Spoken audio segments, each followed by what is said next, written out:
tey jii ma wax bane tareet ngir yaa ma def antel pareet yaa fa bi xam-xam ne yéreet ci sama xel ci xarnu bi. A'uuzu billaahi min mayli xayri ridaar wa min suruuri ammaa sunnaa bataaxal bi sëriñ Touba moo ko bindoon buur ba Jolof Samba Lawbe Njaay sëriñ bi dafa muslu ci seytaane sant sunu boroom julli ci yonent bi sallallahu alayhi wa sallam wax ne lii mi ngi jóge ci jaamu yàlla bi nga xam ne doyloo na sëkk li ko boroomam defal muy Ahmadu Mbakke jëm ci buur ba Jolof Samba Lawbe maa ngi lay nuyu bu baax di la xamal ne ndaw li nga yabaloon yegsi na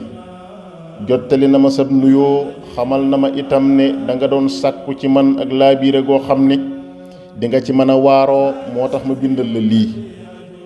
danga xam ne àdduna du la jox lu dul loo xam ne da ko nangoo ci say moroom du jox say moroom itam lu dul lum nangoo ci yow maanaam bu teyee mu ànd ak yow bu subaa mu won la ginnaaw bu teyee mu reeloo la bu subaa mu jooyloo la ginnaaw noonu la mbir mi deme nag na nga fexe ba bul woru ci ree ji ndax àdduna day wore te day naxe te foo ko gise mu ree balaa yàgg rekk mu soppi xar kanam na nga ko xam bu baax te bàyyi ko xel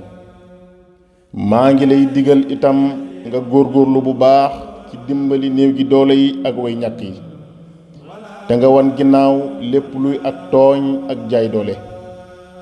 ndax kuy tooñ faw dina mujj rëccu te kuy jaay doole ku ne dina am bés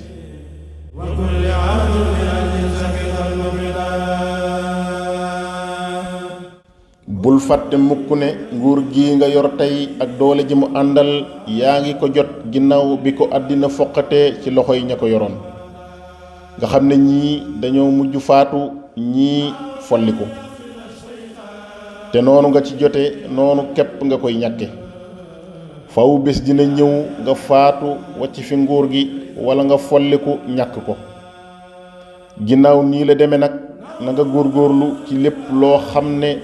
dalay jariñ àdduna ak alaxira ndénkaan li ma la doon dénk fii la yam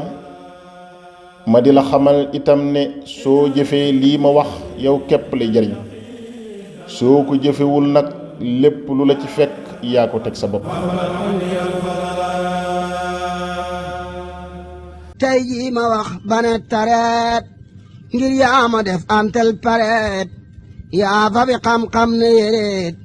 ci sama xel ci xarnu bi. alhamdulillahi karim zilminan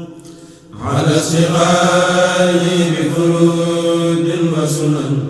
alhamdulillahi karim zilminan ala shighali bi furudin wa sunan